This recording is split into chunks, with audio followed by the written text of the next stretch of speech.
Good evening and welcome to another Monday Night Live. We are back after a week off last week. Here in the UK, public holiday. Simon was out partying all hours. You weren't, were you, really? So I'd still be hungover now. If I know, me too. But no, we were off last week, so back with you this week. And it's been a busy couple of weeks in the golf. Let's start the show just with a very brief mention on the sad loss of Grayson Murray and how this game can affect us in many, many different ways. Obviously, a lot of the guys on tour have supported and shown their heartfelt sorrow at the situation. You wanted to touch on it yourself?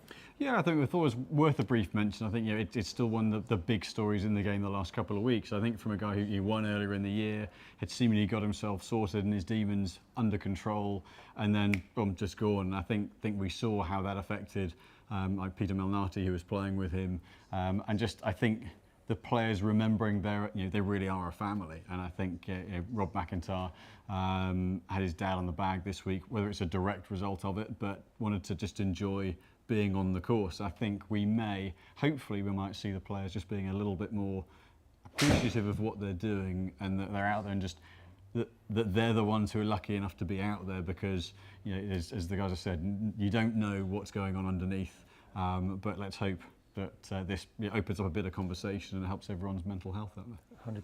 100%. Obviously, we had the Ladies US Open. Oh, it was a proper US Open course, wasn't it? It feels like we haven't seen a men's US Open like that for a little while. Fast fairways, super fast greens, a real premise on hitting fairways, hitting greens, and still the work is not done even when you hit the green. I mean, yeah, there were 4 putts, there was, chipping off greens, putting off greens. Obviously, we'll come on to Nelly. That just straight out the gate at the beginning of the tournament, you go, right, this is a proper test of golf. And what was lovely to see, Angel Ian, the commentators saying, this is great. This is what the US Open should be, a proper USGA course. And next week they could do the same if they really want to ramp it up for the men. Yeah.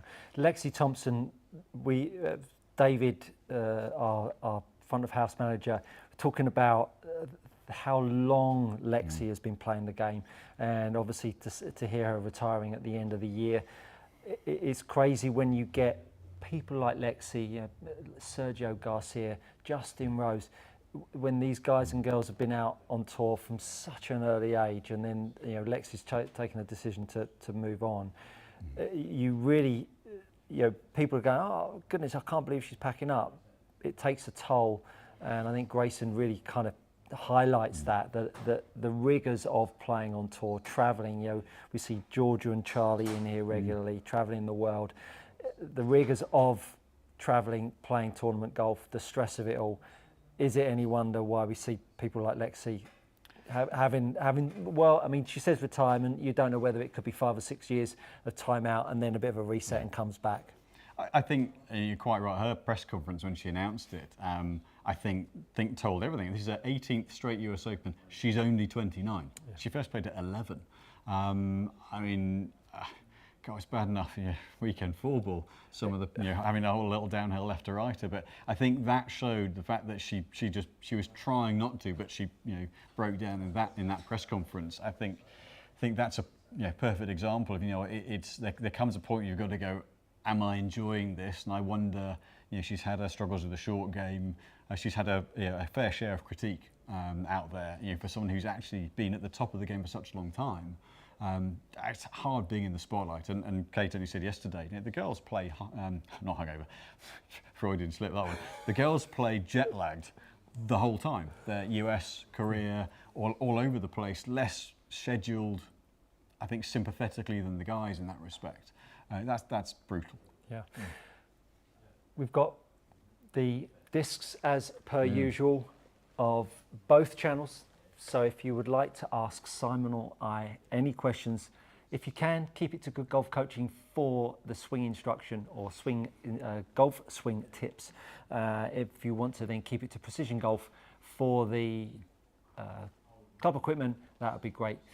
High Rocks Elite 15 for our superstar trainer who's working with Charlie and Georgia. She's off this week, Wednesday, I believe.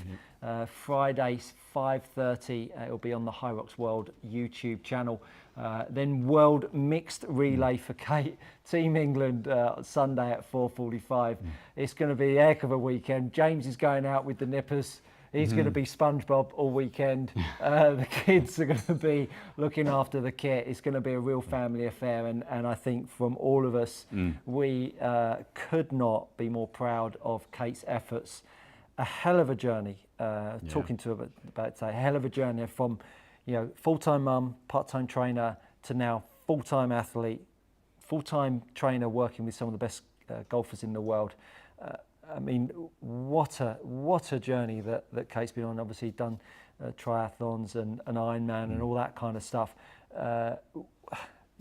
You can't get your head around being top 15 in the world at anything, but High Rocks, when there's thousands of girls that have been competing to bust your way in there, it's sort of at the latter stage of an athlete's career. Well, I think she's at the upper end of the, no disrespect to Kate on this, actually almost more respect to Kate. She's at the upper end of the age scale of the competitors of the Elite 15.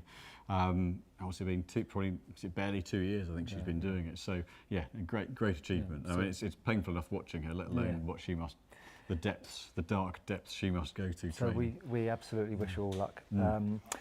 Bob McIntyre, lefty, over the line, great to see. Dad on the bag, as you intimated a little earlier. It's been a fascinating watch for me personally, seeing how he's developed as a player. Not necessarily a classical swing. Lefties always kind of make it look much nicer than it really is. I think if you flip the swing the other way around, it doesn't look particularly orthodox. But grinds out a score. He's got a very Scottish demeanour about him, very matter of fact, quite dour in personality. I don't know the chap, but clearly can play the game.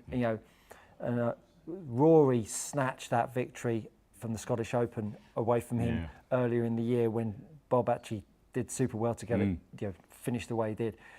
What does this mean for Robert McIntyre going forwards, do you think, with his career? Do you think he now bases himself in the US and plays full-time out there, which he's pretty much doing anyway? I think you got to. Even if he didn't, he's now likely to be in the rankings high enough to get on. I mean, if I were him, you'd be straight over there. I think it validates his Ryder Cup. I think it validates an awful lot of the wins he's had in Europe. I think the Ryder Cup actually, I think, was the making of him now. Having, Justin Rose and those guys having the arm around the shoulder and kind of showing him that you are worth it, you're here on merit. I kind of feel like this year he's upped. He stuck around at the PGA. He performed well there, so he's had a few weeks playing well, and that was not a weak field. And not a spectacular last round, but got over the line. And I can't help thinking that having his dad in the bag helped.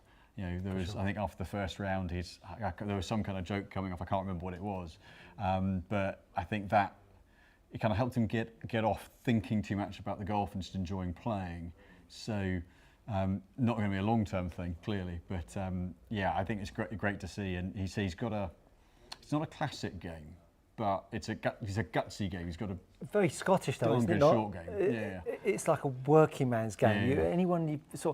Monty's was never a classic game, but he just moved the ball around into the right places on the fairway and on the green and got it down. There's no fanciness about Robert's game, but there's a real slickness to it, efficiency to it, and I think those are the golfers that we've seen over the years, like a Harrington, that have got the most out of their game. Grinded it up. And I think it's great to see, and I think you're absolutely right about the point.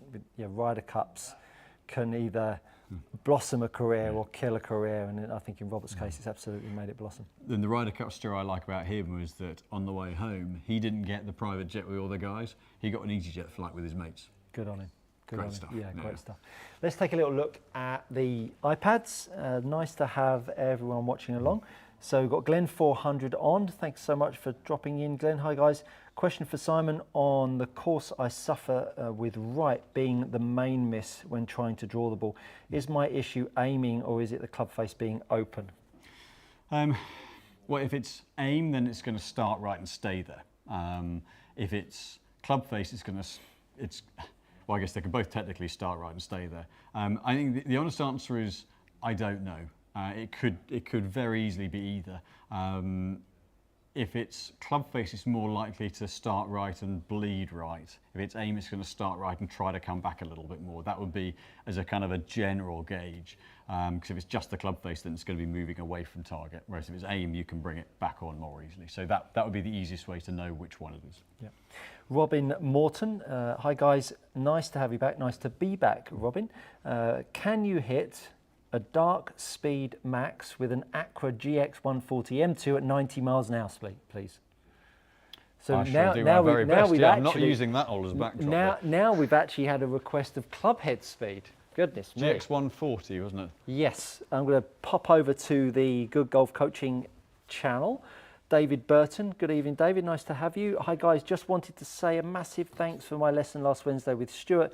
Have a great show, looking forward to it. Thanks, David. It was really nice to meet you and have you along. Papa B, hello, young man. Well, I take that every day of the week. Stuart, do you have a drill for trail arm extension at the top of the backswing? My left arm is mostly straight, but I'm told my right arm bends too much. Thank you. Yeah, a couple of simple drills, but we'll give you one to get you going with. I'm just going to swipe Simon's bag towel off. Get your bag towel, take it in the left hand, push it up against your sternum, then set yourself up and make some back swings and just keep the towel taut. So you've got it taut at address, then you're going to make a back swing, keep it taut, and then you can make some swings and go all the way through. Then what you can do, again, back to taut, now grip the golf club, and you can actually make some swings with the golf club, feeling how the extension and the radius of the golf swing can be controlled with the length of the towel. You can also do that with the TheraBand, got a little bit more flex in it. But that's a great way to feel the right arm extension and hopefully give you a bit more width in your backswing and downswing. Just finding a more appropriate hole than a par 3 for a driver. Good idea. Right, good so idea. But not only have you got to hit that, you've got to hit that at 90 miles an hour. Yeah. So dark speed max 10.5 in this one with the GX140. Right.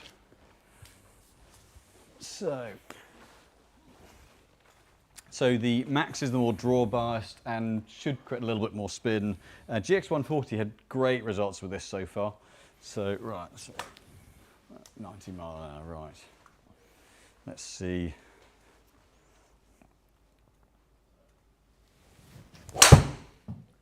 I'm going with 88 miles an hour. Let's see. I think that was too slow. I think you're 88. What are you going with? Oh, 90.1. You've done very well there. Good guess. Good work. Thank you very much. Good work. So that one, I found it open a little bit. What this head and shaft you'll find is it will help a little bit of flight. So certainly if you're looking for a little bit of launch and maintaining spin, but a bit of draw bias, very, very good head. Quite versatile because you can move the weights heel and to the heel or to the centre back to put more draw bias or less draw bias onto it, but mid spin. So that one 3-3 on spin. I've launched that quite high, very stable, very, very easy to swing. The GX have been great this year in the shafts. Beautiful, and they're nice and blue. Kev T, evening gents. Good evening, Kev. Enjoyed both your videos this week. Is the box mailing an appearance or making an appearance? The box? You familiar with the box? Oh, do you mean the cardboard box? This is such a great show. Thank you so much. Let us know what you mean by the box. I think maybe my cardboard box. I've got a few of those. I love Turtle. There's some with a hole in upstairs. I love Turtle. Evening Turtle. Evening Eric and Ernie. I'm sure there will be an embargo, but can Simon say anything about the new Titleist drivers? Other than the fact that the first images have launched today, they won't be released until sort of August, September time. Our rep over here hasn't, they're going out to the States soon to see them. So all I can say at the moment is all that I know is that there are images out there today. They're being seeded on tour from now. So until we get to test them at some point over the next month or so, I still won't be able to say anything until some point in August. But they're called GT 2, 3 and 4. So outside of that, I know as much as you do. Niels Axelson, nice to have you back, Niels. Evening chats, looking sharp as always. Me or him, or both of us? Oh, you're more chiselled now. I'm definitely a bit soft around the edges. No, you're a cuddly bear. Tony, by the way, I'm sorry, Tony. I smirk every time I see your name pop up. It's absolutely futile.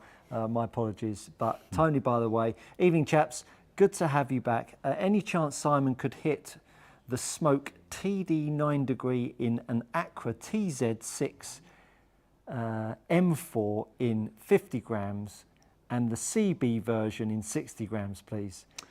The CBs are due in shortly. We haven't added those until very recently, so I haven't got that. But when they come in, I will do that test. But you can do the other one, though, right? Do the other one, yeah. Interested in the launch, spin and flight. Kev T says, yes, the box I used with the driver.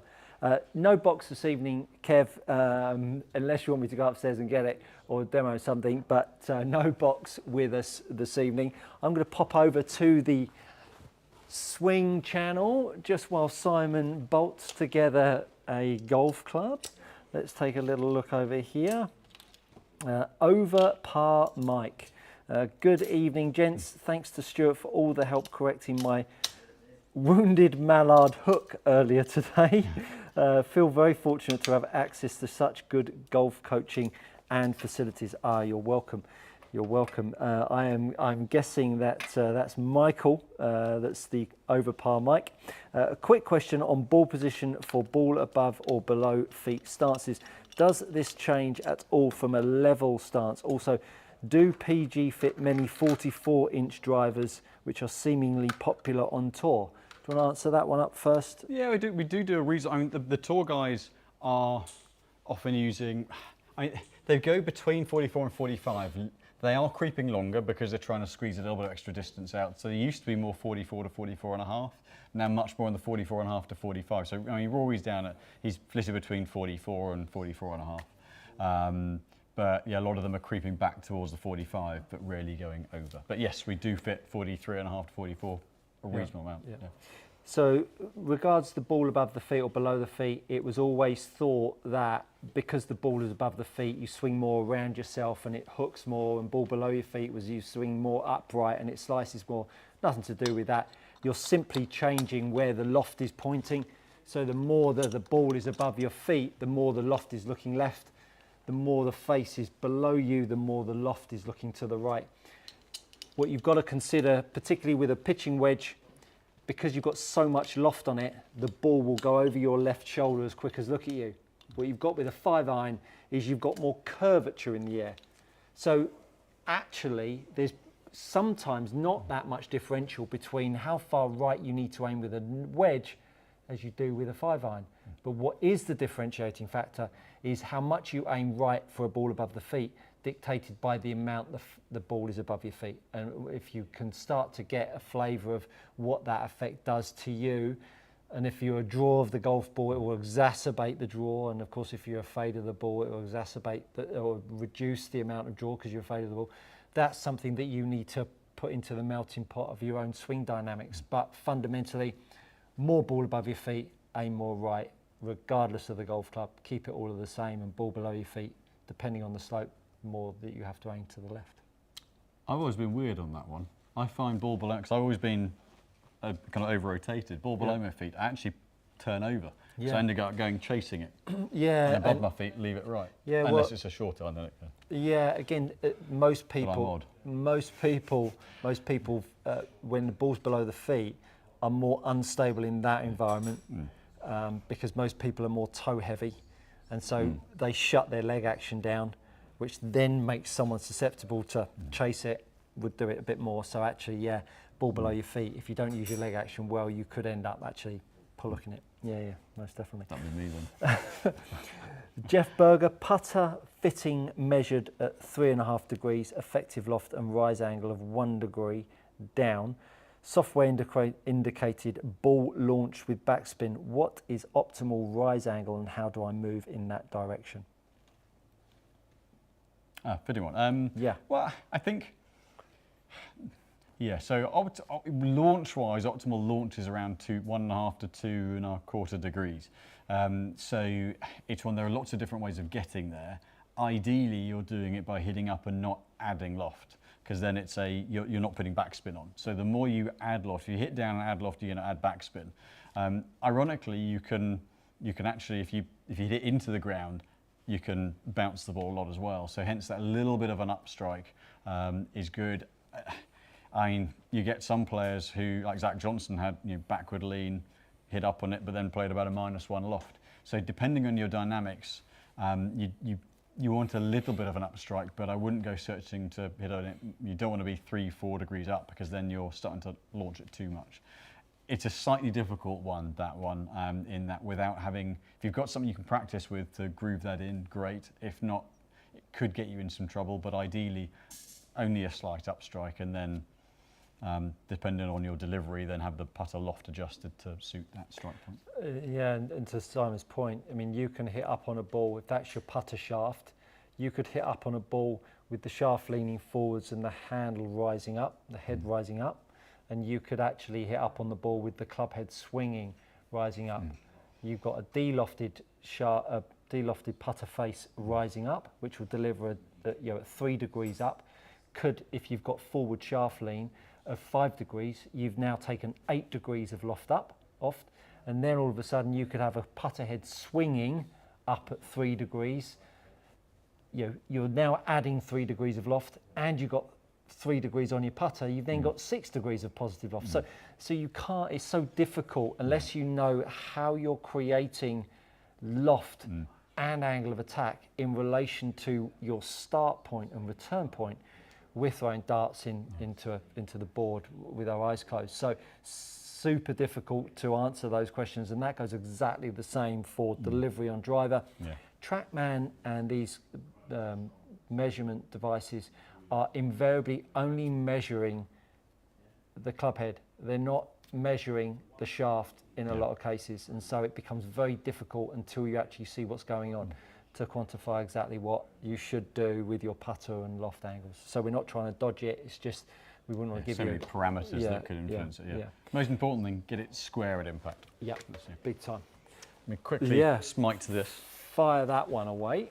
Let me pop. So 9 degree AI Smoke Triple Diamond, TZ650 in the M4. So actual weight of 50 grams, so relatively light, but torque-wise very stable.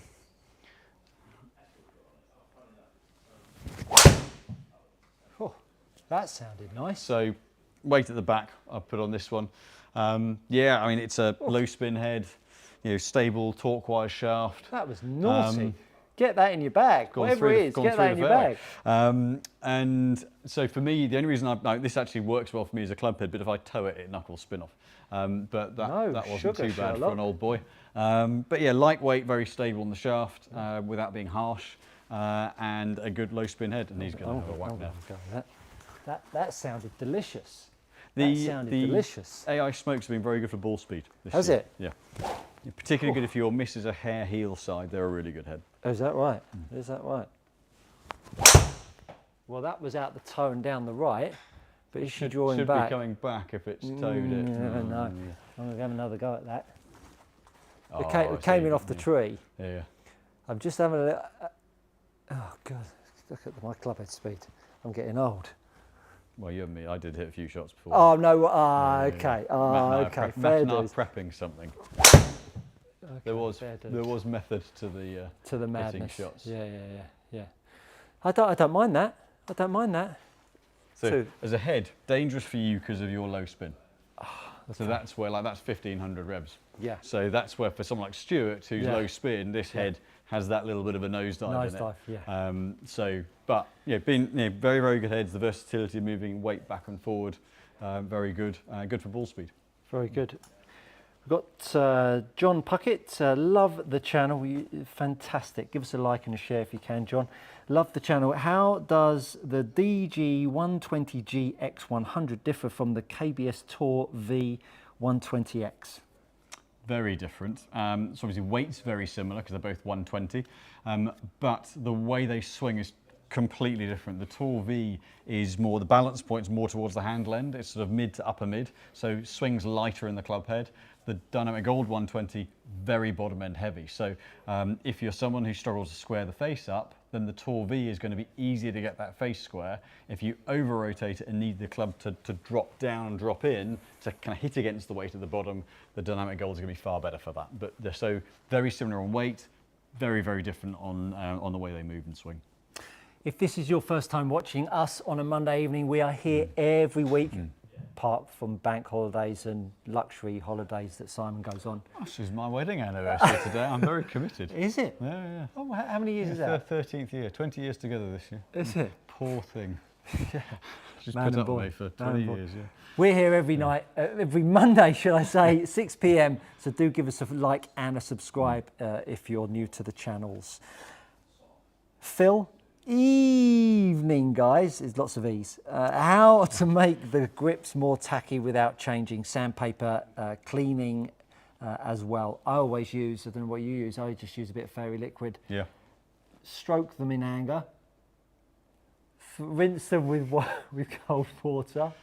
And then you're good to go. Yeah, any detergent, because that gets, the reason they can harden up and shine up, but get slick is oils from your hands, sweat and oil from your hands. So a bit of detergent, fairy liquid or any detergent of your choosing, because it gets that grease off and then they'll tack up.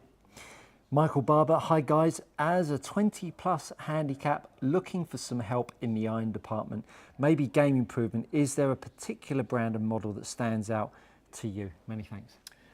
I mean, the Ping, the G430 has always been, and the 730 now, which is a bit stronger on loft, they've always been very good for forgiveness. I mean, the Callaway irons have always been very good for forgiveness as well. The Paradigm, AI Smoke Paradigm, sorry, have been this year. Again, they're all strong lofts. I think that's the only thing. If you need height, then you have to be a little bit more considerate with which head you use.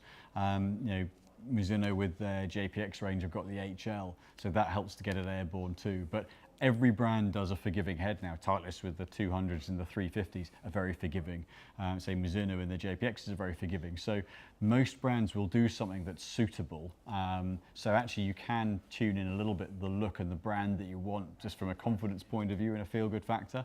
But they all now know how critical that sector of the market is. So pretty much every brand will do something that is easily forgiving enough for you, which probably doesn't help much. But you know, they're all working hard on that category now. Brilliant. Paul Anderson, evening. I am a new player and have been gifted, oh, lucky you, a new set of dark speed single length irons, sand wedge to 4-iron. Who makes those? Cobra. Okay. Is this a good thing, or would you recommend a more traditional variable length? So there are definitely merits to the single length, particularly if, as you're new to golf, then you're only learning one setup, one posture, one stance. So ball position potentially changes a little bit, but you take out a lot of variables. So getting into the game is that much easier, I think, from just a general starting point of view. The downside is in the shorter irons, in that the reason why you don't see more players using it is that a 7-iron length pitch wedge is harder to hit than a pitch wedge length pitch wedge. However, a 7-iron length 5-iron is easier to hit than a 5-iron length 5-iron. I hope that makes sense. So the plus point is lack of variables. The downside is that in the shorter irons, you've just got more club to get back to the ball, which actually makes the arc a bit wider. It makes it a little harder to play some of the delicate shots. So I think as a start point, and the fact that you haven't had to pay for them, it's a really good baseline to start from. That's a great start point. Yeah, yeah. Simon's wearing his Costa Navarino t-shirt. I can't remember the team who won that this year. I would say with pride. Who won that this year? Oh, yeah, sorry, it was me. We are half full on the trip already, so if you are interested in being part of the trip next year, 6th to the 10th of May at the beautiful Costa Navarino Resort, do get in touch, Stuart at precisiongolf.co.uk if you'd like to be a part of the trip. It's a fantastic week. We'd love to have you along. Being our 20th anniversary next year as well, so we'll hope to be doing something a little bit. We hope to do a little bit extra next year in some shape or form to celebrate that too. So I'll have to make sure I win that as well then. Anyway, don't want to go on about the win. Did I tell you I won? Not like him to go on. Tony came last year. So, you're only as good as your last tournament. Tony, by the way, thanks, Ari, the CB review to come. Thoughts on steel fibre 125 wedge shafts? I play 110s in my irons. Similar feel, or am I better keeping all the same or another brand with similar weight? So the 125 to 110 is a big uplift in weight, and actually they'll feel harder. So that's the one criticism of the steel fibres. They're a great shaft, but they are a firm feeling shaft. Let me get a shaft to show you what you could go to. You could do that. I'm just going to go and quickly answer a little question over here. Phil, good evening. Straight to the point. Any drills to feel the club head with the woods, especially with the woods? I tend to drag the handle in the downswing. Yes, give you a very quick little drill on that one. Let me take a driver. Take a driver the wrong way around and just make some swings. And when you're making these swings, what we're looking for is to feel like the club head is overtaking. What you want to feel is like the handle is going to stall out on the right leg so that the club head can swing past you. And what you'll actually feel is a breakdown in your left wrist. You'll actually feel like your left wrist is a bit more cupped. Quite the opposite to what people feel with their left wrist bowing. There's very much a dragged sensation that you're talking about. And when you do that, despite what many people will say, if you drag the handle and bow the wrist, the face can still point an awful long way right. And because of that, that's why you hang back to try and square the face up. So, as I say, take the golf club around the other way and just start to feel how the club can start to pass you by the time the handle is on the right leg. Once you've got it past you, then finish. And you'll feel a very different orientation of your left wrist at this point. Then flip the golf club around the other way. The weight is now back in at the head end, and you'll start to appreciate just how much stall out and swing you'll need to feel with the club head pre-strike, and how different it will feel here compared to the pull and the bow that you feel through this part of the golf swing. That will really start to give you the sensation of how much swing you need to feel with the head and how much de-acceleration you need to have with the handle. Hope that helps. Over to you. So there are two specific wedge shafts, or there's a specific wedge shaft that the steel fibre family have done. So they come with this nice natty black finish, but it's a wedge specific shaft. It's a little softer in the tip end. The balance is a little bit more towards the tip. They do a 105 and a 120. I think there might be a 115 as well, but don't quote me on that one. But certainly potentially the 120 would be a better match in the wedges than the 125 standard steel fibre, because it's not going to feel quite so harsh, and it's designed for the wedges. Fabulous insights there. Tony, by the way, goes on to us looking at the SM10s, and there are a few graphite options, so probably coming your way for my new sand wedge, lob wedge. We welcome you in anytime. Eric Wallace, hi gents, keep up the great work. Thank you, Eric. We will try. Anyway, you can test the Dark Speed XVS G430 Max fairway. Describe the difference in feel and performance. Certainly can. He's a one for a good test, is our Simon. Horse Racing Legends, good evening to you. Lovely to have you along. Hi, Stuart. Nice to mention Grayson Murray, absolutely. Could you help me with my iron striking? Everything is coming out the toe. So, interesting. Had a few clients complaining about that. Actually had a lefty chap, Mike, complaining of the similar thing. The prevalence of people having shaft lean, the prevalence of people getting the tucking in of the right elbow in a through swing can often make the handle stand up, which gets the head tucked in and out the toe. We also see a lot of golfers trying to stand up out of posture, get onto the toes of the feet. Again, we need to understand that if the handle is rising up, the head is kicking in, and your body will do everything it can to try and make up that shortfall. A very simple drill here is to get yourself set up with a couple of golf balls and do it so that the ball, or line them up, should I say, where the ball is out the middle of the golf club, And you want an object ball, so if I can make this up on the camera, we want the object ball out the middle, and then we want the ball that's going to be in the way as close to the toe as possible, so that if you get it out the middle, you will not hit this golf ball, but if you get it out of the heel, you will strike this golf ball. So we then put the two balls on the mat. If I was to strike this golf ball out of the middle or out of the toe, I'd leave that golf ball there. Now I reset. My agenda is to now strike both of the golf balls, and what it does is it allows me to feel the arms moving away. That is, without doubt, a quick fix, first aid, band-aid, because without seeing you horse racing legends, I can't give you the real insight into what the actual ingredient is that's causing the handle to stand up and kick the toe towards the golf ball. But that's the best I can do without seeing you swing, I'm afraid. Right. How are we all doing? Just putting on a representative fairway shot. Alrighty. Right, so we've got the, start with the G430. Lovely stuff. And the max. Cool, that looks quite a tough shot, doesn't it? Right. Got a nice fair few of you on this evening. Thanks so much for joining us. So one of the things that the 430 sits really well, so it sits nice and clean. The club finds its sort of sole out really nicely. So it sits nice and shallow behind the ball. So it's a little bit thin, so I'm going to do one more. Doesn't really do it justice. No club's going to feel nice off that bit of the head. Avoided the water though. Right. Muirfield this week, Yeah. nice choice. Yes, so if we're going to go. Yeah, like it. Yeah. Very topical. Love the way you roll, Simon. So it's a very stable, apart from the fact that I can pull it. nicely warmed up, aren't you? Yeah, yeah. You're loose as a goose, aren't you? That's why I'm pulling everything. Yeah. So G430, very stable head.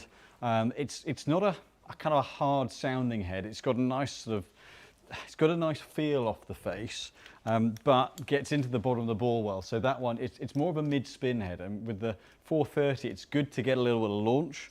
And if you tend to pick it off the surface a little bit more, it's going to collect the ball nice and easily.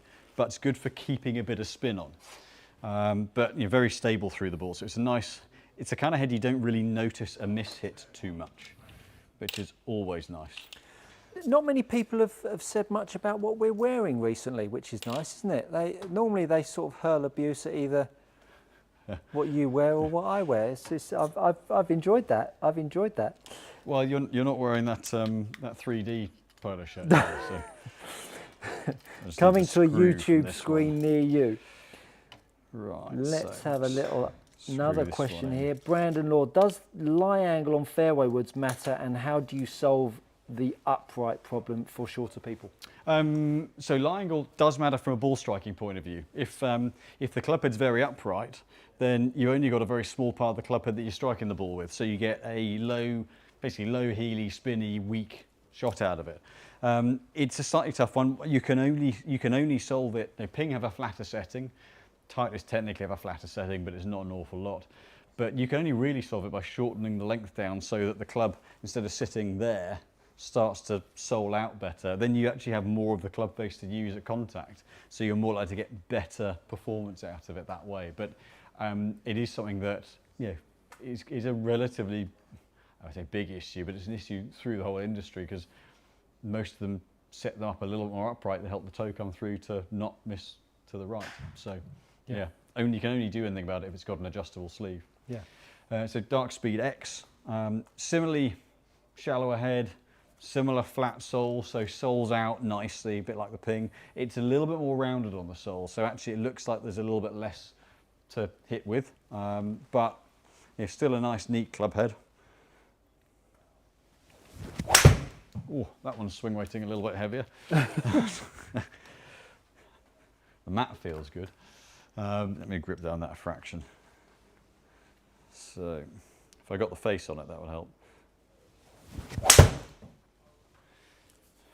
Yeah, it's quite a similar sound and feel off the face actually. Again, we'd use this one to get a little bit more, well, it went quite well, didn't it? A little bit more elevation and spin. I think an underrated head, but I think the fact that its sole is a little bit more rounded, people like the flatter sole of the Ping, but a little bit less spin than the Ping head, so slightly more of an up and out flight. The Ping's more mid-launch, mid-spin. Still quite stable, but sound very similar between the two heads. They've both got composite ground. Very good.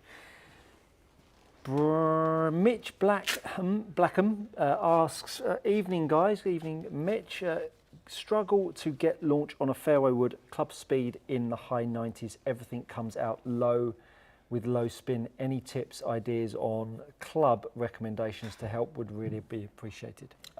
Use more loft. I mean, it's a very easy answer to that one. It's coming out low because you're taking loft off.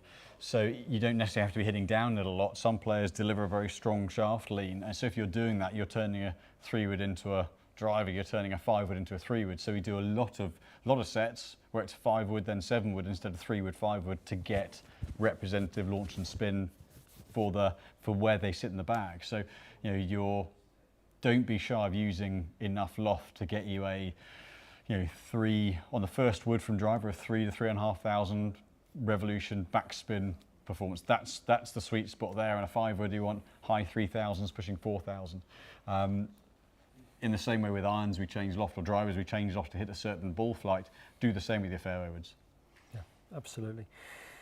Don Keek, hi guys, love the channel. Thank you, Don, and your info. Is the Callaway AI Smoke Triple Diamond Max already in store? No, will be shortly. There's a very limited run, excuse me, on the Triple Diamond Max. I think we've got around 8 heads coming in. Same for the mini driver that Callaway are doing. That's following in about a month. So yeah, not here yet, but we'll do a review on it the moment it comes in. Very good. Tom Ashmore, evening gents. Great fitting by Simon this morning for myself and Charlotte. Have you had any experience with OGO golf bags? I mean, certainly OGO and Callaway have worked together. So if you've had a Callaway bag, you've probably had an OGO bag. Right. Okay. But certainly, I've had seemingly well thought of. Yeah. I mean, I've had a couple of OGO holdalls, and they're bulletproof. Yeah. Good brand.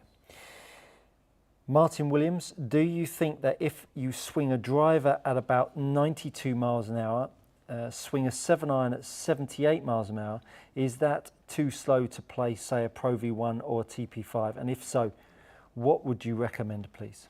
Absolutely not. The ball technically optimizes spin with a driver at a high club speed, so you're loading the core enough for it to activate its lowest spin rate. So that's the only possible place where you could potentially be giving up a small amount of performance. But realistically, actually, the less the ball compresses and loads, the more energy it retains. It's losing energy through heat and sound when it compresses. So actually, the less it compresses, the more energy you retain out of the ball. So you're not losing ball speed. You're only losing performance. You have a lot of side spin because then the cover's gripping the face more, and then you get more side spin. A distance ball doesn't grip the face as much, therefore stays straighter and goes further. But you are keeping short game performance out of them. So don't feel like you're missing out a lot.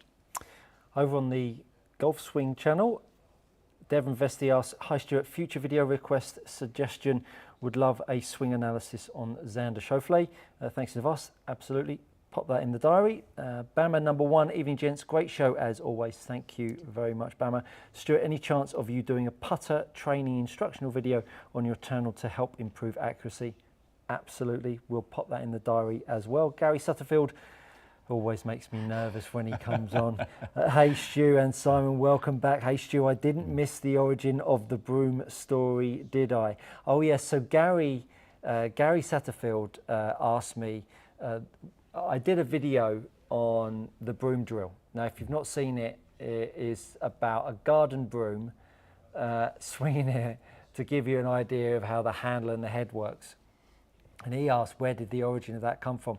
Well, I had been talking about if you had a garden broom for years, because when we swing a golf club, and we look down and we, you know, the head is always pretty small, obviously, and when we move the handle around, we don't really feel and see the full effect of the club head. And so I've got this garden broom with a broom head that's about that long, and it's a proper garden broom, so it's probably from me to Simon.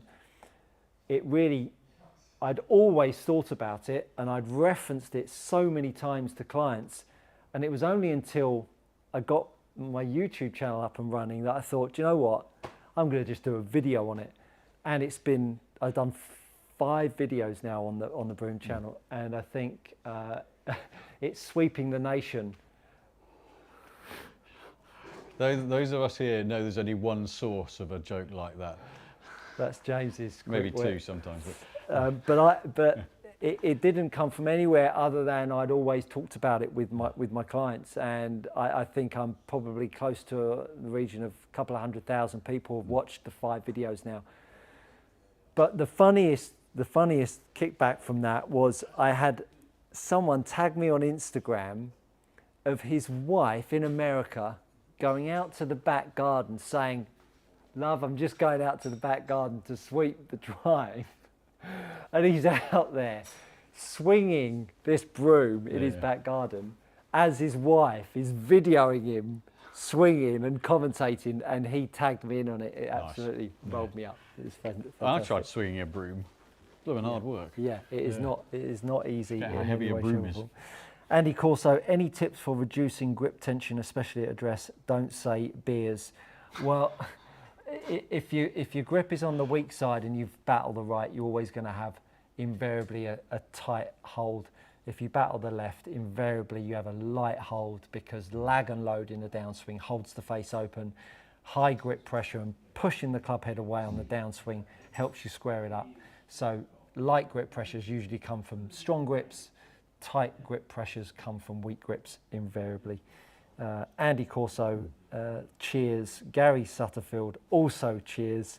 And Horse Racing Legends, thanks very much, Stuart. I will try that one. Great stuff. Let's pop back over onto the precision golf fitting. Paul Andrews, thanks for the information about the single length irons as a new player with a high handicap. What is the single most important thing I can do to improve my striking and start lowering my handicap? From a coaching perspective, get your fundamentals right. If you can, head over to Good Golf Coaching YouTube channel and watch my essential grip guide. And I've actually done a playlist on the grip. It is hugely influential, vastly overrated and under talked about.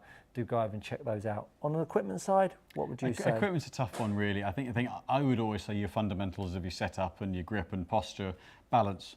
You know, swing in a balanced way. Ultimately, without going and having a fitting session and saying, right, are these suitable? The weight of the club will affect it the most, but from a start point, ultimately it's fundamentals of the setup and the swing. And if you can get those set, then you're set for your life golfing. And then someone like me can then come and potentially kind of give you a lift equipment-wise once that's all established. But get those established because that'll set you up for forever playing. Very much so.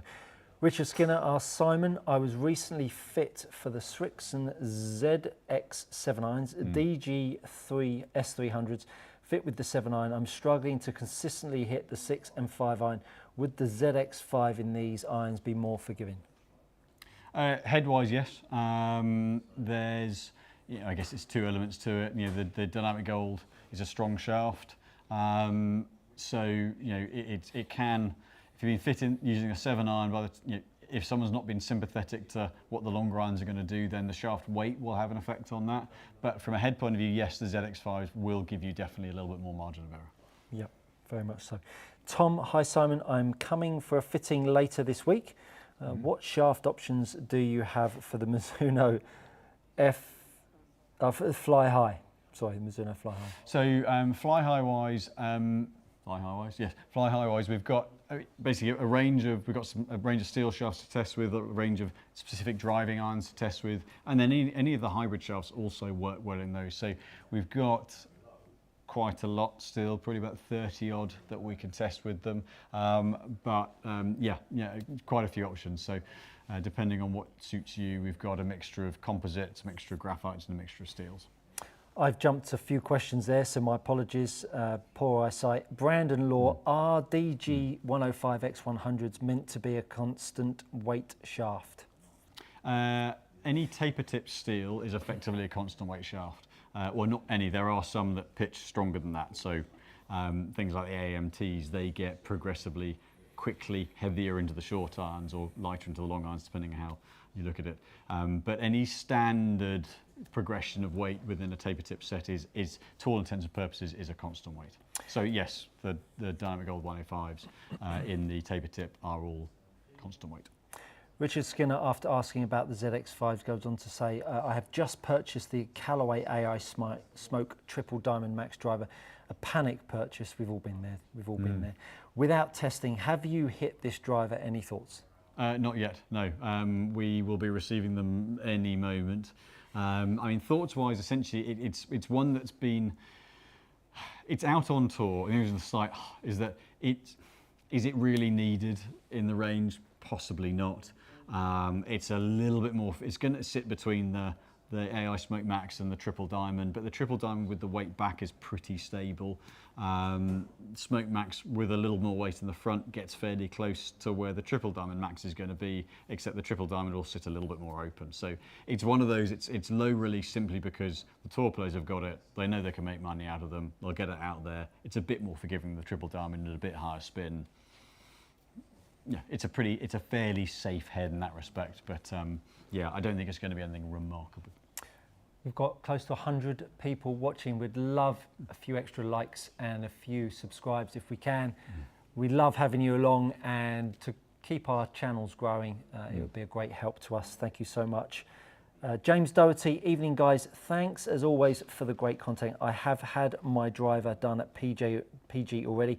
I play mini driver, 3 wood and 5 wood. Should I book woods fitting or a fairway wood fitting? For that, if you had the driver done already, you can book a fairway wood fitting, because essentially it's covering then from the driver to down to hybrids, it's that sort of gap. And between the mini driver and a fairway wood, the fairway wood's better off the ground.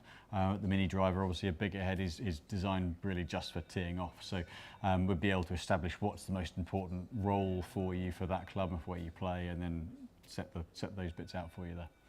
Very good.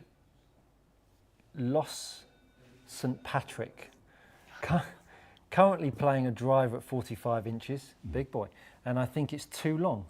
Any suggestions to find the right length? Will the driver shaft get stiffer? Technically, the driver shaft will get very, very slightly stiffer. However, you will need to add a little bit of weight back to the head to keep the balance of the club in sync. So then that counters some of that gain, increase in stiffness. But ultimately, the stiffness gain is not going to have any actual effect on performance. It's more a feel thing. What's the best way to find optimal length? I mean, actually, what you can do is to start with, grip it down a ½ an inch, add a gram or two to the head, see how that goes. And then you can always grip. You could always, if that goes well, trim it. Then you can always grip it down a little bit further and progress it. You can always take more length off. Tougher prospect to add it back on. So go in stages with it. Go ½ an inch at a time. ½ an inch actually makes a heck of a difference on the driver. So don't overdo it. If you whip an inch off and then find you can't feel the head, then that's an expensive mistake. So go ½ an inch at a time, and then try to rebalance the head as you go. If you still feel you're struggling for strike, you can take another ½ an inch off. Do the same thing again. Very good. Hi Simon.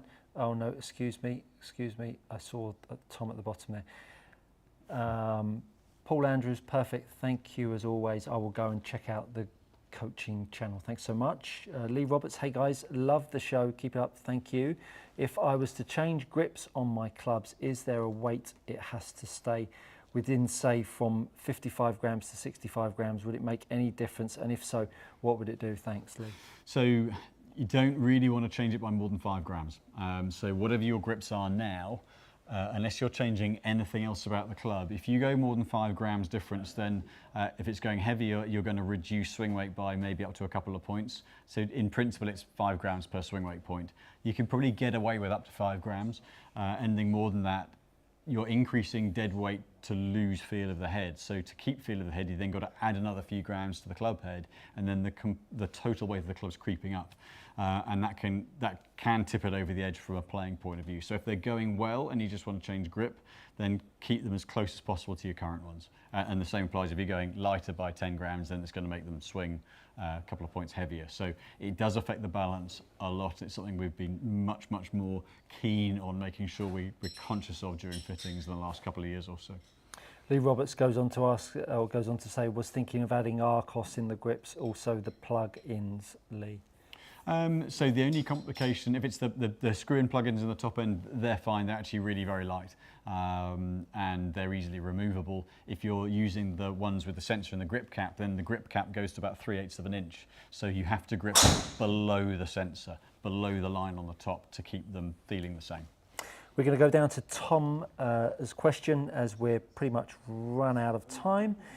Sean B, evening guys, driver question. I've started to have some very consistent strikes on my driver, but it launches to the moon.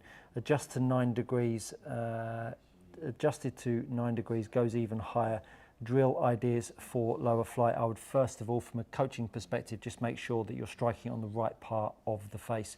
If you've de-lofted it and it's going even higher, I would tend to think that you're striking it too high off the face for that one. From an equipment point of view, make sure you've got, if you're a right-hander, make sure you've got a right-hander sleeve.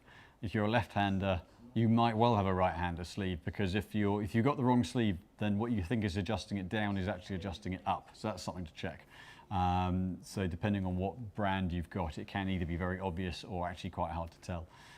So that's something to look for. Outside of that, again, yeah, it's really about strike point's going to affect the launch more than anything else. Otherwise, it's really technique-based. Ian McKinley, any comments on the recoil dart shafts? Recoil dart, the UST, the recoil series have been a good sort of mid to lighter weight, graphite, kind of mid-launch. Generally creates a little bit more flight than most, or that's the design principle, kind of neutral balance. They're a very, what I would call, inoffensive shaft. Good quality, they look quite nice as well. Not that counts spending performance-wise, but it is nice. Yeah, good. They do a sort of 75 and a 90 in the irons as sort of stock shafts in a few of the brands. But yeah, good all-round shaft for creating a little bit more launch. Tom says, thanks, Simon. Forgot me, but I don't think I did anything. Richard Skinner, thanks, guys. Brilliant show. Unbelievable knowledge. Thank you. You're welcome, Richard. Nice to have you with us. And Tom, hi. I asked about the Mizuno driving iron. Do you carry Ventus Black hybrid shafts in the fitting studio? We certainly do. Very good. That's a nice, easy answer. Tony C, hi guys, apologies, joined late. Is there any info on the Titleist GT? We did answer that, but have another go. Yeah, essentially, anything you can see online is what we've got at the moment. It's preliminary information based on tour seeding, and we'll hit it in the next month or so, but won't be able to talk about it until August when the embargoes lift.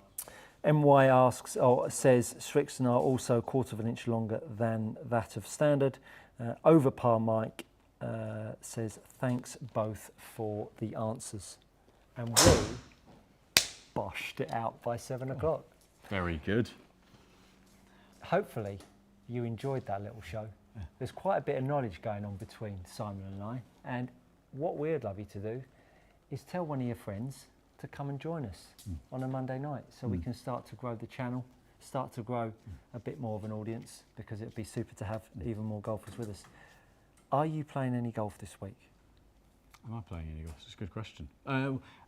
Yes, but there's a putting thing I'm doing tomorrow night. It's there are 2 tournaments. There's a public schoolboys tournament and there's a club tournament. And the qualifying for my school is tomorrow night. So I'm putting at Royal Wimbledon tomorrow night, which, based on my performance recently, won't be pretty. Have you putted on Royal Wimbledon? Yeah. That's a cracker. Plenty of times. Yeah, cracker. Great green. Yeah. Update on James's finger. He's removed it from the sleeve. I wonder where that arm was going. And it's healing nicely. He can now press the key a little bit quicker, and he can now. Can you swing a golf club now, James? We'll see. Still can't feel anything on it though. So he's back healing. As for me, I've got a bunch of coaching. Got a great video coming out tomorrow on contact on the irons and the smash factor on whether you're hitting it low, medium, on high on the face. That'll be out tomorrow at 10 o'clock. Busy as ever in the studio. Yeah, got loads going on. Yeah, busy week this week, which is nice. Yeah. Yeah, June's always a kind of interesting sort of time of year where everyone's out playing, but we still get a lot of golfers coming in when they find things they don't get on with, or a mate's driver they hit and it goes further. Brilliant.